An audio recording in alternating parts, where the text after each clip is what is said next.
Runnin' with the Devil, a rock and roll adventure. Part 30. I then walked past Ricky and over to the box, stepping over the wires as I did. Steven saw me, stopped headbanging, kept playing, and yelled, "What are you doing?" I could barely hear him over the roar of the crowd. I too kept playing, as I walked past him, and knelt down near the box. I then put my right ear next to one of the speakers. There was nothing coming out. No sound. No hum. Nothing. At least I didn't hear anything. Ricky, still playing, walked over and yelled, "What the hell are you doing, dude?" I could barely hear him either. I stood up, still playing, but completely confused. "There's nothing coming out," I said to Ricky. "Let it go, dude," he yelled back, shaking his head. "Rock and roll," he yelled. I figured maybe I was wrong, even though Bob lied about the box earlier. I let it go, and began headbanging, walking back to my place on stage, and getting ready for my backup part. I looked to my right to see Derek, all the way across the stage, standing next to his microphone, and staring at me confused, as he tapped his foot to the rhythm of his bass. Corey didn't even notice. He was too busy singing to pay attention to me. I did my backup part, so did Ricky and Derek. I then looked past Derek, to see Bob standing there, just off stage, out of crowd view, underneath the clock, with his arms crossed, and not looking very happy. I didn't go near the box the rest of the show, but I kept looking over at it, and realized that when we were playing, the light was green, when we were not, the light was red. I looked down to see Donna, rocking, smiling, waving, and blowing me kisses on occasion. Tony and Rebecca rocking out too. I decided to stop worrying about things that I could not control, and began having a good time, letting the music engulf me, and feeding off the energy of the crowd. After a while, Bob unfolded his arms, smiled, and walked away from the stage, apparently happier now. The entire show went off without a hitch. I introduced each song, reached out and pretended to try and touch a few hands in the audience, and tossed some guitar picks out into the crowd. I did some choreographed back and forth swaying moves with Ricky, like the guys in Warrant did in their Down Boys video. I know it's cheesy, but the crowd loved it. I jumped up on the drum riser, and headbanged with Steven a few times, as did Ricky and Derek. Corey leaned against me and sang, as I played, like David Lee Roth did with Michael Anthony in Van Halen's Jump video, doing the same with Ricky and Derek. I didn't really have any interaction with Derek, as I didn't venture to that side of the stage, aside from the time both of us jumped on the drum riser. My wire probably wouldn't have reached that far anyway. I thought about unstrapping my guitar, the one I was playing at the time, and tossing it into the air, but I really liked those guitars, and with my luck, I'd lose it in the lights, miss catching it, and look like a complete idiot on stage. So I decided against it. We pulled the entire show off with 17 seconds left on the clock, the crowd screaming intensely. As we were standing back up, after taking our bow to the crowd, breathing heavy, and sweating profusely, I saw Bob walk past us, and face the screaming crowd. I took one quick last look at the box, as we were heading off stage, led by the cute little Japanese woman again. Both the red and the green indicator lights were flashing. I went to wave to Donna, but saw her, Tony, and Rebecca, being escorted out of their seating area by a Japanese man this time, wearing earmuffs, and carrying a clipboard as well. The curtain did not close for some reason. Suddenly, I heard Bob snap his fingers, and the crowd stopped screaming. Dead silence. There's no way they all got out of this arena that quick, I thought. I turned back to see the first couple rows of the audience, standing silent and still, looking straight ahead, seemingly standing at attention, like the beginning audience in Quiet Riot's Mama We're All Crazy Now video. I assumed the rest of the audience was doing the same. What the fuck, I thought. My children. It is Bob began to say. Go. Through there, the Japanese woman said, causing me to not be able to hear the last part of what Bob was saying. We walked through the curtain once again, and back into the hallway, just as Donna, Rebecca, and Tony came walking through the double doors right in front of us. I couldn't let it go any longer. "Hey babe, great show," Donna said, running up to hug me. I stopped her. I was freaking out. "Did you see that audience just now?" I asked frantically. It's like they were in a trance. "Did you guys see it?" I asked the guys. Derek, Corey, Steven, and Ricky just looked at me funny. "Americans, so crazy," the Japanese woman said, and walked away. "What the fuck dude, chill out man, it's not that serious." "You okay Mikey?" the guys asked. Tony and Rebecca just stood there. Baby, calm down, Donna said. No, I yelled, to no one in particular. Bob did something to those, I began to say. Suddenly, Bob came through the curtain. What was that, Mr. Hardsell? I did what? He asked. Ignoring Bob's warning from before, I yelled, you did something to those people, and I bet it had something to do with that fucking box, stepping directly in Bob's face. Baby, stop, Donna said loudly, pulling on my right arm. Dude, chill, Ricky said. Bob's eyes then turned bright red, as his face contorted into a skull, and his breathing became deep and guttural. Everyone stepped back in fear, except for me. I warned you, Bob began to yell, in a deep demonic voice. Suddenly, we heard Rebecca say like a scared little schoolgirl, Daddy. Bob's eyes then shot toward her, as we all looked at her as well. She was practically in tears, and shaking, obviously scared. It's okay, Rebecca. Daddy's just playing around. Nothing to be scared of, right?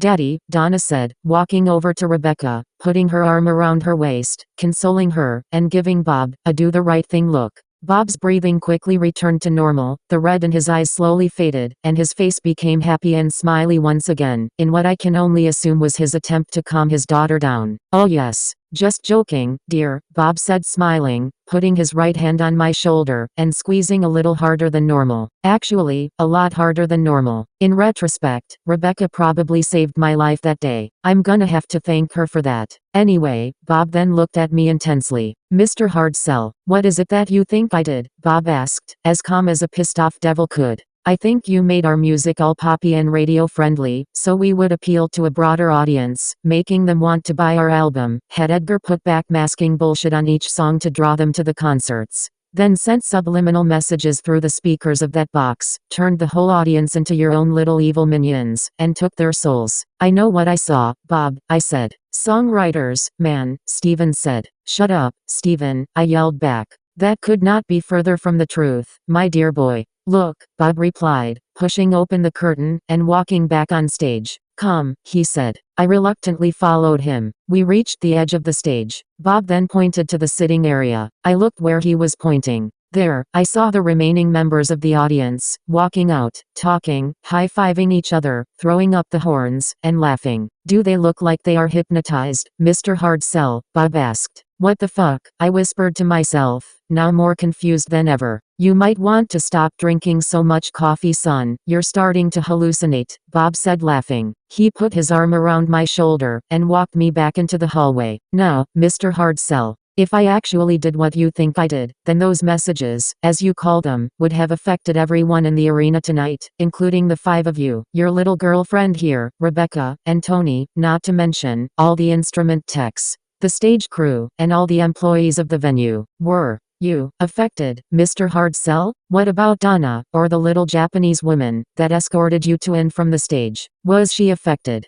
Huh, Bob said. Edgar then came running around the corner. Hi guys. Great show, he said, running to Rebecca, and giving her a kiss. That seemed to calm her down a lot. And what about Edgar? Bob asked. What about Edgar? What? He asked. It's a long story, Rebecca told him. I'll tell you later. Okay, he replied. Well, Mr. Hardsell, Bob asked. I guess not, I answered, still skeptical. I wasn't in the right frame of mind to actually think about it at the time. But eventually, I figured out how everyone in the band, Edgar, Rebecca, and Tony, as well as the stage crew, the instrument techs, and all the employees, were not affected. But more on that later. Anyway, all I was doing, Mr. Hardsell, was thanking the crowd for coming out tonight, and supporting the band. They were all screaming with excitement, so I snapped my fingers to get their attention. That is all, Bob said. Yeah, right, I thought. Now boys, let's get you all cleaned up, and ready to move on to the next town. Your next show is tomorrow night. Tomorrow, we all said in unison once again. Boys, are we going to go through this every single time? Bob asked. We all stayed silent. Let me show you to the showers, boys.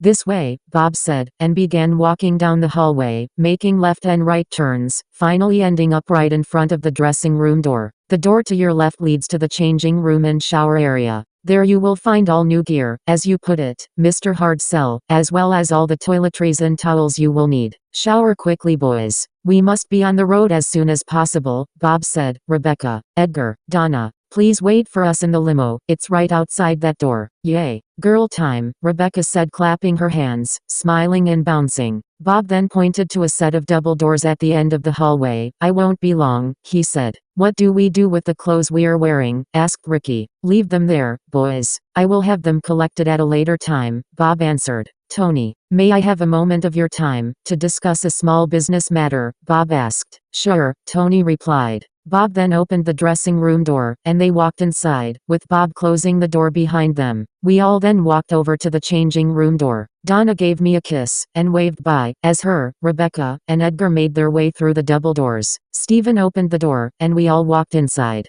The changing area and shower reminded me of my old high school gym class. I don't have to describe it to you, do I? You know what I'm talking about, right? There were 5 piles of clothes neatly folded on one of the benches, each with the nickname Bob gave us earlier, written on a piece of notebook paper, in black Sharpie on top, as well as new shoes for some of us, and new boots for others. Now, since it was an open changing area and shower, just like high school, remember? Well, at least at my high school. We all decided to take turns showering and changing, as I didn't want to see any of those guys naked, and I'm sure they didn't want to see me naked either. We went in order of joining the band, and waited in the hallway until it was our turn to go. Corey went first. Corey and Derek started the band, but since C comes before D in the alphabet, Corey went first, then Derek. Stephen is an old friend of Derek's, so he joined next, and in turn went next. Ricky dated Stephen's sister in high school, and joined the band after Stephen, so he went next. I went last, as I joined last. You all know how I joined the band, right? After each one of the 4 guys showered and changed, they went out to the limo to wait. Bob and Tony came strolling out of the dressing room door, right before Ricky came out of the changing room. Bob was whistling, and doing a little I'm the shit strut, while Tony looked as happy as a cop in a donut shop. They walked past me. Hi Mike, Tony said. Hey, Tony, I replied. They went through the double doors, just as Ricky was coming out. Your turn, dude. I hope there's enough hot water left for you, Ricky said. I hope so too, man, I replied, and went in to shower and change. I took off my shirt, and glanced over at my right arm. The number now flashing on my bicep was 1872. I figured I'd mention it to you, since I haven't told you in a while. Anyway, after I showered, dried off, and put on my new gear, I walked over to the door. I was just about to put my hand on the doorknob and open it, when I heard 2 deep masculine voices from the hallway. I opened the door a crack, just enough to see out, and saw 2 of the instrument techs walking towards me, with their earmuffs draped around their necks, and talking. I don't know who the hell this Bob guy thinks he is, but he's a real dick. Making us wear these stupid earmuff things all the damn time. I can't hear shit in these, one of them said. I thought that was weird too. I've never seen any other stage crew, or instrument techs wear them, and I've watched a lot of live shows on VHS. What's VHS, you ask? I'm too far into this story to stop and explain it to you. You've got the internet now, so look it up yourselves. Anyway, I know what you mean, Joey, but from what I hear, this band really sucks. Be glad you don't have to hear that garbage. My daughter bought their album with her babysitting money, and played it constantly. I tuned it out. It's horrible. She begged me to get her a ticket for one of their concerts back home. If I do, I'll drop her off at the door, and I'll pick her up after the show. I can't take that screaming shit. I'm a country guy myself, the other one said. I heard a couple of the stage crew guys talking, and apparently that Bob guy has some big plan for these morons. They then passed the changing room door. And Hank, why do we have to cater to them? Do their sound checks? Inspect their equipment? They ain't special, the long-haired losers. I don't plan on doing this shit too much longer, Joey said. Me either, man. But the money's good, Hank replied, as they walked through the double doors at the end of the hallway. Hey Bob. Great show, they both said in unison, apparently too afraid to say how they really felt. I assume that Bob was waiting outside of the limo for me to arrive, and that's how they saw him. Anyway, I just stood there, thinking, earmuffs. Plan. That's it. No one was affected, because they were wearing earmuffs. Stage crew, earmuffs. Instrument techs, earmuffs. Employees, earmuffs. They couldn't hear the messages. And the band wasn't affected, because we are all part of Bob's plan, and so is Tony. Edgar is a demon, and Rebecca's a succubus. That leaves Donna. Why wasn't Donna affected, I thought.